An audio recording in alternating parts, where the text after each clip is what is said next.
Hello, Niles, and welcome. I'm your host, Charles Nelson, and for the next half hour, we're diving deep into the heart of Niles, Michigan, where small-town charm meets big-time spirit. From our beautiful parks and local events to the hidden gems that make our city unique, we'll explore what makes Niles the place to be. So sit back and let's celebrate everything Niles has to offer. You're listening to Hello Niles on WNIL Radio, where community comes alive.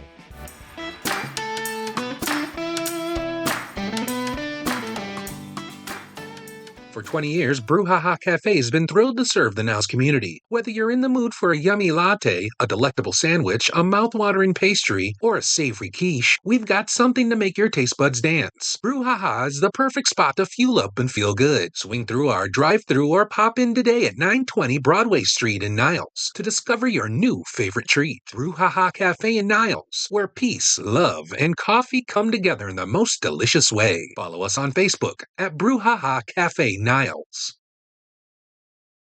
Hello and welcome back. I am joined by Cecil Wilson with the Pokagon Band of Potawatomi. Cecil, thanks for joining us, and why don't you introduce yourself, tell us your role, and we'll get started. Buju, Cecil Wilson Indigenous, Potawatomi and Dow, Begeganiniuk and Dibendagwes, Mashike and Dodum, Biankeek and Dochbia, Historic Research Specialist Ejamik Chawian. So what I just said was, hello, my name is Cecil Wilson. I am a Turtle Clan member of the Pokagon Band of Potawatomi Indians. I am from Hartford, Michigan, and I am the Historic Research Specialist for our Center of History and Culture. Amazing. I love that. That's a lot to go through. It is. Well, thank you for joining us, and thank you for that introduction and for sharing your time with us. So I guess I just want to start right in and start at the beginning as much as we can about a history of the Pokagon Band that people may not know. Yeah, the Pokagon Band, historically, we haven't always been from the Niles, Michigan area.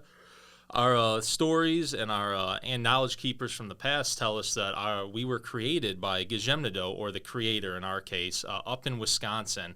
He laid us down from a glacial mountain. We separated from there, traveled, and by the time we made it back, this glacial mountain had receded, so we are waiting for him to come back to get us. We had originally traveled out to the East Coast, down the St. Lawrence Seaway, all the way out towards, I believe it was New Brunswick area, way out there. And sometime around 1000 CE, we had migrated back westward. We had been told by one of our prophets, if you will, a man that can talk to the creator himself, that we needed to move westward because there were going to be some rude people coming from the east, and we needed to move away from them. We now know that was Europeans coming on in. And we were also told that we should look for a place where the food grows on the water. So as we traveled down the St. Lawrence Seaway, and it wasn't just us, it was also the Ojibwe people and the Odawa people. At that point in time, we were actually one large nation known as the Anishinaabe people, or the First People. But we were also joined by other tribes as well that lived right along that state, or right along that route, and at several points they would break off into Canada, down to New York, what would become New York, New Jersey, all these areas, until we came over by Detroit, Michigan. Our tribe would eventually travel northward, and somewhere up around the Sault Ste. Marie area, the three tribes that made the Anishinaabe people would separate. We would travel back down southward, go across the state, and end up in the Niles, Michigan area. The Odawa people would stay out east by Detroit, or move up north in the lower peninsula, and the Ojibwe people would stay up in Canada, the northern peninsula, out into Wisconsin or Minnesota, all these areas. And that is how we originally ended up in the Niles, Michigan area, or as we called it at the time, the St. Joseph River Valley. And so you had mentioned where the fruit grows on the water. Is that what you said? Yeah, the food grows on the water. Where the food goes on the water. Can you explain that a little bit and why that? They knew where that area was? Yeah, that was significant to us because, you obviously need food to survive anywhere you're going. When we came to this section of Michigan, wildlife was plentiful around here. Wolves were still down here. There were deer everywhere. We weren't that far away from what was the Kankakee marshland, which, they called it the Everglades of the North once upon a time. But as well as having these sources of meat, we needed sources of other sources of food. We needed berries, so we have like wild strawberries that grow in the region, the red berries, blackberries, a lot of things that we could forage for, as well as wild rice, which was specifically what we called the food that grows on the water. Interesting. So me personally, I don't normally think of rice Yeah. being grown in this region. So that's really interesting, right? We get grapes and we get this is the fruit belt, so we get that obviously, but not rice. That's really interesting. Yeah. Unfortunately, modern day, a lot of like road runoff and just pollution and such has limited a lot of the spaces, and just agriculture, people moving into areas. We don't have as much wild rice growing as we did, but the indigenous tribes around here, the Pokagon Band, if you go northward, you have the Matchibanashi-Wish Band, the Nottawassippi Huron Band. We know where all our areas are, and we're able to harvest. Sometimes in rivers, sometimes in lakes. I'm told that there is a difference in the way the rice grows. So the Pokagon Band settles here in this region, right? Yeah, so where we would settle as the Pokagon Band, that would be way in the future. We actually weren't referred to as the Pokagon Band until the 1830s, when we start seeing treaties signed by Leopold Pokagon and being referred to as Pokagon's Band. Got it. Up until then, we were just the St. Joseph River Valley Potawatomi, because we also had Potawatomi in Wisconsin, some up in the UP, as well as some over in Illinois. So that was our specific group of them. Pretty much our ancestral land stretched all the way down to the Wabash River in Indiana, all the way north to the Grand River by Grand Rapids. Okay. We would go a little bit into Wisconsin. We'd go westward almost to the Mississippi River, as well as eastward over by Toledo, Ohio. Okay. And that's about where our cutoff that we consider ancestral lands are. That is a big chunk. It is, yep. And there were lots of groups that spread through there. That's why you do see like the Nottawassippi Huron Band, the Pokagon Band. When they started signing treaties, they started separating us as well into different bands, which was a tactic that they would use to cause, dissent in between the tribes. We're going to pause and end our conversation with Cecil here for this month. We had such an amazing and insightful conversation. We can't possibly fit it all into one show. So tune in next month for part 2 of our conversation with Cecil on the history of the Potawatomi in the region.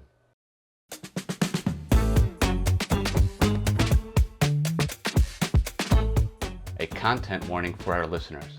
The following segment contains discussions about sensitive topics, including suicide and drug addiction. Listener discretion is advised. Please take care of yourself and decide how, when, and if you should listen to the following segment.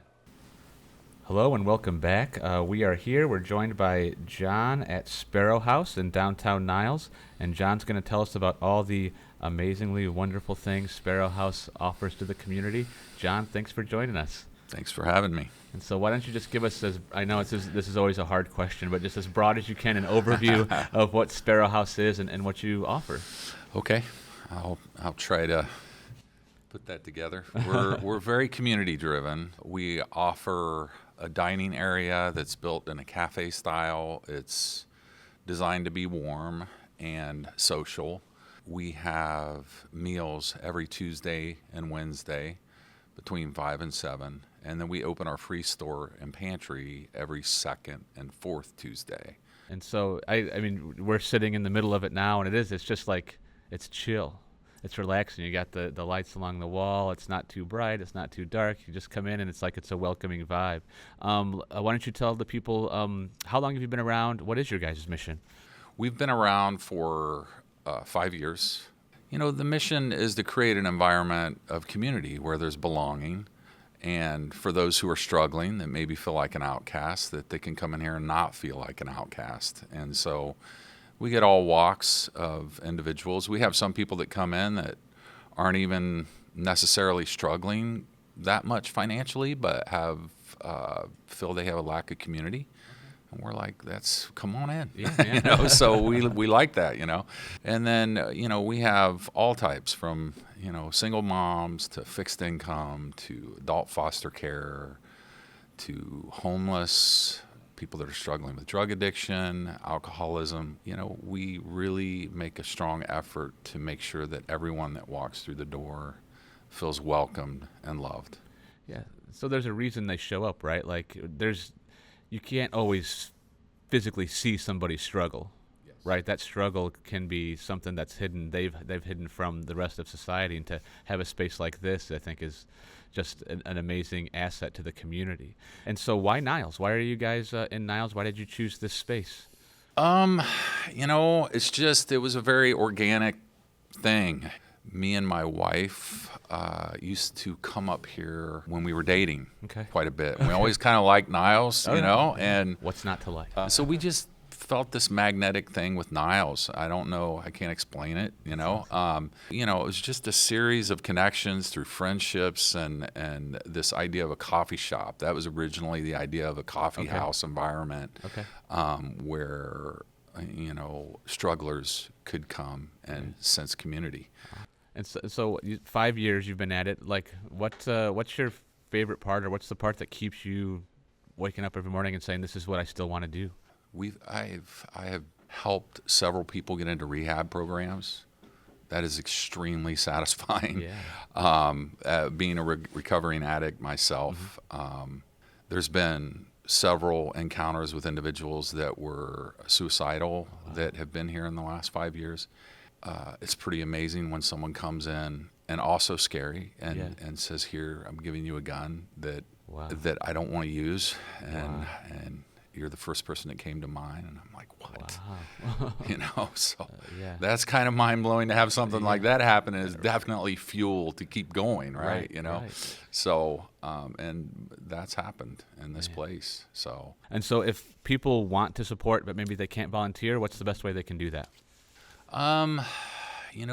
There's multiple ways. We have a free store. It's not a real big space.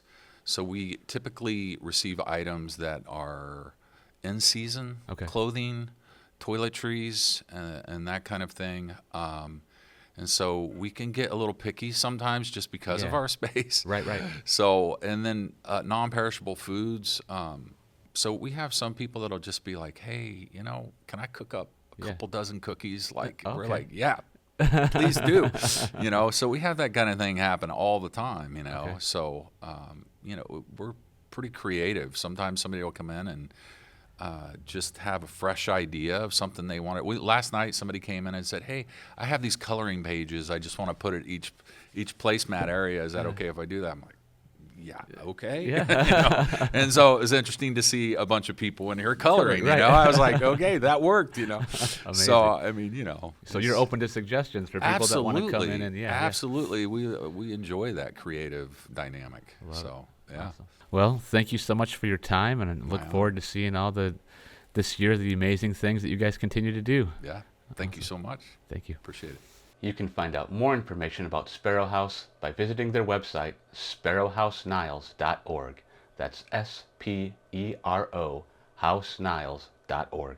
Or by following them on Facebook.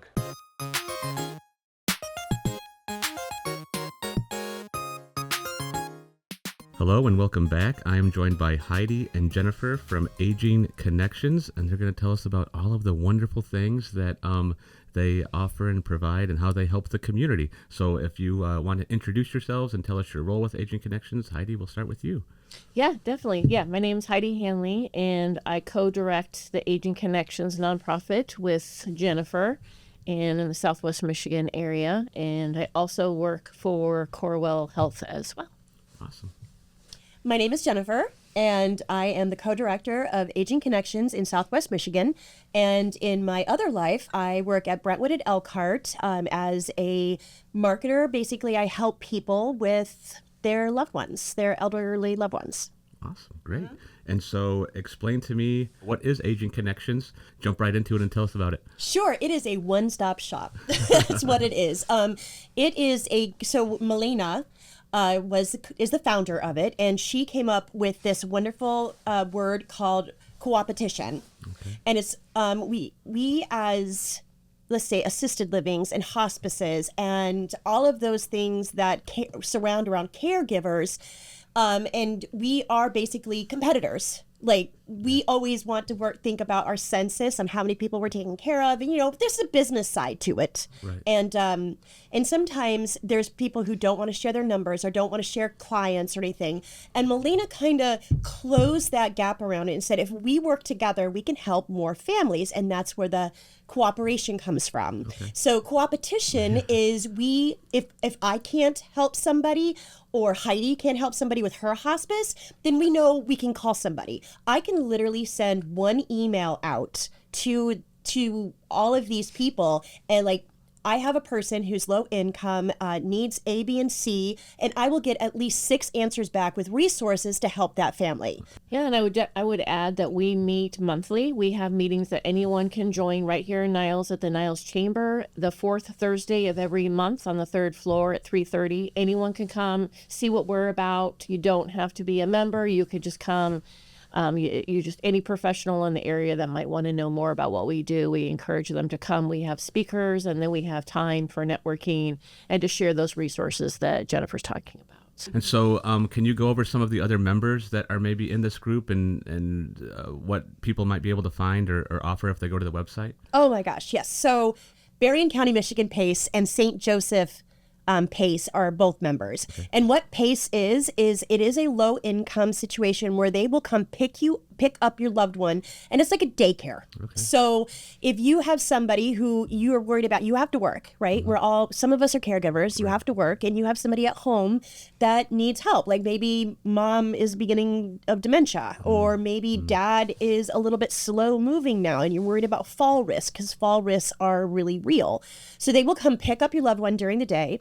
They do all of their doctor's appointments and things like that. So, and then there's activities throughout the day. They feed them lunch and then bring them home in the afternoon. So you can have a day at work without worrying about dad on the floor. Amazing. I mean, it is really, really cool. Yeah. And then some other ones. Yeah, I was going to say area and agency. We call it AAA because no one can pronounce the their Area name. Agency on Aging. There you go. Thank you so much. They're my partners, and I still have to. And that's Region 4 up in St. Joe, right? Yep. And of course, they are just a wealth of of knowledge and information. Pretty much, like we're talking about Nonstop Shop. That is them. They do everything. Yeah, they do pretty much everything, and that's where a lot of times we're getting information of connecting, clients, and they're saying, hey, we need more. Well, they offer classes. Yep. And also we have memory care. Yep. Awesome. We have memory cares that are involved because dementia is a prevalent thing in our community. And sometimes you just don't know what dementia, is it just mom and dad getting forgetful, or is this the beginning of dementia? So we can help with that, the pathways on how to get the diagnosis, or it's just normal aging. So we're able to kind of guide people on what to do. Just again, speaking from my experience, some of this stuff is just really intimidating and overwhelming and hard to navigate. And so I think, again, to have this hub, because you guys are a hub, right? You go to the website, and it's amazing. There's all this information, right? And so again, let our listeners know where they can find the information, when meetings are, and all that good stuff. So you can find the information at agingconnections.com. That's us. Please just go in there, start playing around, get some information about, and now it's not necessarily information like, what do I do with my loved one? It's more, how do I find the resources to deal with my loved one? Right. So if you're looking for answers like, how do I occupy my mom has dementia, that's not the website for you. That's more Trulia, but that's a whole different situation. Trulia.com. But with us, it's how do I find the resources to help my mom, or help even to navigate this? How do I find caregiver support group? It's more, how do I find people to help me? I need a hand to hold. I need some support. Who can help me? Amazing. Awesome. Well, thank you both so much for joining me and all of the great information. Oh, thank you. You're so welcome. More people need to know this stuff. Yes. I agree. Thank you. Sure. Thank you.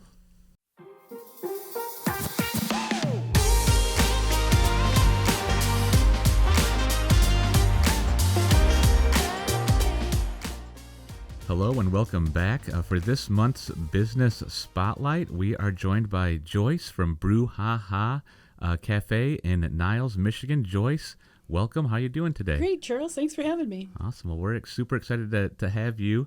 And so you can tell the wide world listening all about Brew Ha Ha Cafe in Niles. So let's start from the beginning. How long have you been the proprietor of Brew Ha Ha? I took over 12 years ago this September. It will be the start of my 13th. And Joyce Freshley, the founder of Brew Ha Ha Cafe, along with her daughter-in-law, Lori Brawley, started it on July 2005. So this July, we will have commenced 20 years and start our 21st, which we're really proud of because we never closed between us. Yeah. So for a small business like that, it's pretty remarkable. So for as long as you've been there, that's some remarkable and amazing and a testament to, what you offer, and I think just the vibe that you bring to the place. We love what we do. It's fun. It's rewarding. It's actually an honor. I know it sounds kind of crazy, but to us it is. We don't take ourselves seriously, but we take what we do seriously. And not to brag, but we're really pretty good at it. Absolutely. No, 100%. I mean, I love your chicken salad sandwiches. That's my jam. I love going up there and getting those and the vanilla latte. So let's talk about now, on top of the chicken salad and the latte, what do you offer for somebody who's never been there? Absolutely. Well, real popular is our quiches. That's my recipe, and our baker makes them, so they're not commercial. We've got 3 kinds of quiche. We have 5 kinds of muffins, 5 kinds of scones. Brownies, cinnamon rolls, pumpkin roll, which is made year-round. It's not left over from Thanksgiving. And we just want pumpkin to get the recognition it deserves, kind of like Rodney Dangerfield, So, and then, of course, the drinks. Any drink at Brew Ha Ha Cafe, you get one of 3 ways. Hot, on the rocks, or frozen like a shake, frappuccino. They don't all have, coffee in them, so you can't really call them all frappuccinos. Our smoothies are made with real fruit and real juices, not poured from a box. We have soup Labor Day through Memorial Day. Like you said, we have the chicken salad, and also we have egg salad and tuna salad. And it's just a really good time. We had a lady who told us that she comes there when she needs to feel better about the world. Aww. And I'm like, are you kidding me? She goes, no. And then she tells all the things that have gone wrong. And when it gets to a point, she makes it goes out of her way to come here. You've been at the helm for, you said, 12 years now, right? Yep. What's kept you going and saying, like, this is something I want to continue to do? Well, it's the people. It really is. It's not a job. It's a blessing. That sounds cliche, but it's not. I bought the coffee shop on a lark, but was not in my foreseeable future ever. Joyce Freshley had a banner outside. Had it been a for sale sign, I'd still be working for the man. But it said, after 8 years, Joyce wants to retire, for sale. And I looked at my husband. We kind of laughed. And I said, my name's Joyce. I want to retire. And for about 20 minutes, we thought I'd lost my mind. And then he realized I was serious, and he knew I'd lost my mind. But so in like 4 weeks from seeing the sign, I had resigned my job. We took our daughter to Riley for a checkup. We closed our cabin that's 520 miles away from here for the summer. And I was running a coffee shop. Wow. You want to talk about fast. Yeah. Joyce walked out the front door, and I came in the back door. And she left us a really nice footprint, which we have expanded on a bit. And after we bought it, my husband became ill, which we didn't know that was going to happen. Mm-hmm. I was able to have him there with me every day for 3 years. Wow. Not wondering who's helping my husband today while I'm here, at a job I hate. Right. Never have I hated that job. On the worst day, it's not a job. It's a pleasure. It really is. Awesome. So, well, we love having you here, and thanks. so, and I think that's the difference from a local business that's owned by someone local, right? Like you're part of the community, right? You're not just some nameless entity that happens to own a business that's running this thing. It's like we're truly vested. Yeah. What happens in Niles impacts us. Yes, I live in the township, but it is Niles Township. Right. And we care about what happens, and we love all the new growth we've seen since I took over the coffee shop. Yeah. We've got a brewery, we've got a distillery, we've got other coffee shops, we've got a tea shop, and we see places like Front Street and Pizza Transit just continue to thrive. Jim's Smoking Cafe. Right. Who knew such a small town would have all this? Yeah. And what a debt of gratitude we owe Carl and Sheila for buying the library. Mm-hmm. That would have been a tax burden in 5 years to tear down. Right. And that's so much fun to go there. So Niles, if people don't know, you need to get your buns here because it's happening. You don't have to go to South Bend. You don't have to go to Chicago. You don't have to go to Kalamazoo. It's right here. I think we're just going to have you on every month. You're going to be the well, and I think that's what one of the just for me speaking personally, and going to Brew Ha Ha, I can say that everything you've said is true. Every time I walk in, it's a smile and it's how you doing, and you seem genuinely happy to be there. And that makes me happy, right? And so, I think one of the things I like about the space when you go inside, and even from the drive-through window, you can see exactly what's happening. You're not hiding anything from anybody. You know exactly what's going into those drinks. You know exactly where this food item's coming from. And I think that's a big boost too as a customer, just to have that trust. Yeah, there's no smoke and mirrors. Yeah. There's, no curtain. There's no hiding anything. We're like a fishbowl, actually. I mean, the building is 3/4 windows. Right. And so, yeah, which we really like, only we'd like to have more wall space to hang more of our quirky things on. You do have a lot of fun stuff. It is full of quirky things, let me tell you. But yeah, like you said, it's all right there. We really don't have any room that is hidden. The stock room, you can come watch our Toronto soups. Yeah, right. But you're posting about those now anyway on Facebook, right? So talk about those flavors that you've been... 44. 16 of which are sugar-free. I knew we had a lot of sugar-free, but I never realized it was that many, so I stopped to count to do what we're doing with the Toronto syrups. Yeah. And it's just... I've always said I'll take on any national chain and beat them with sugar-frees, and it was just kind of braggarty. But now I believe that, you can have a pumpkin spice latte at our place for Valentine's Day. Oh. You can have it for St. Patrick's Day. We always have pumpkin spice. Oh. We always have pistachio. So they got me thinking, people don't know this. Right. So, and Facebook, what a tool. It could be, hey, what a tool, or hey, what a tool. Right. We like to use it for fun. Yes. And if you've ever checked us out on Facebook, which, by the way, our page is Brew Ha Ha Cafe of Niles. Right. We got not just hacked, we got hijacked a year ago at Christmas. Yeah. So we had to make a new page. But if you've ever checked us out, yeah, some things we take seriously, but in today's world, you need some levity and enjoyment, and we laugh at ourselves all the time. Yeah. It's like our favorite sport. Right. So if you check that out, you will certainly see that. Awesome. All right. Is there what's your favorite thing? What's your go-to Brew Ha Ha combo? Let's see. Well, my favorite quiche is the ham and cheddar by far, because I love ham. Yeah.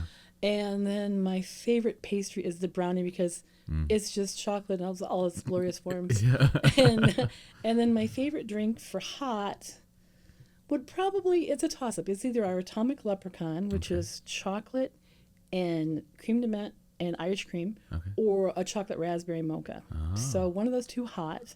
And of course, if it's hot, I think it needs whipping cream. Right. Because like when the drink passes through the whipping cream, it's kind of cool. And if it's ice, it would be a caramel butterscotch latte. Okay. And if it's frozen, it's definitely a hot chocolate. Oh, okay. And if I'm feeling a little like, that's kind of, is that a sniffle? Then I call it our magic elixir, lemon tea with honey and lavender. And amazing. You can't believe people we've revived with that. or they'll come and ask us for our frozen vitamin C, which is our tropical smoothie. And it's got like 4 of your daily doses of recommended vitamin C, the fruits and the juice. And so, yeah, but I do my favorites. And lunch is, chicken salad is a favorite salad. And, out of our soups, that's tough. Probably the barbecue chicken soup or the lasagna. And most of our soups are my recipes, not just made by me, but my recipes that I've kind of either came up with or tweaked along the years. So, and it's just fun. Awesome. Well, I don't have any notes. Those are all A+ choices. That lasagna soup for sure is great. I love cheese that. Pull on yes, that. I know. I was just boy, when you said that, I pictured it, and my mouth is like, oh my gosh. Yeah. I love it. So, well, thank you so much thanks for having me. Yeah, it's taking been great. the time and speaking with us. And again, we'll just have you on to be a cheerleader every once in a while. Anyway, you know where to find me. I love it. All right, Joyce, thank you so much. Thank you, Charles. It's been a pleasure. Brew Ha Ha Cafe is located at 920 Broadway Street in Niles, and you can find out more information, including their hours and menu, by finding them on Facebook under Brew Ha Ha Cafe of Niles.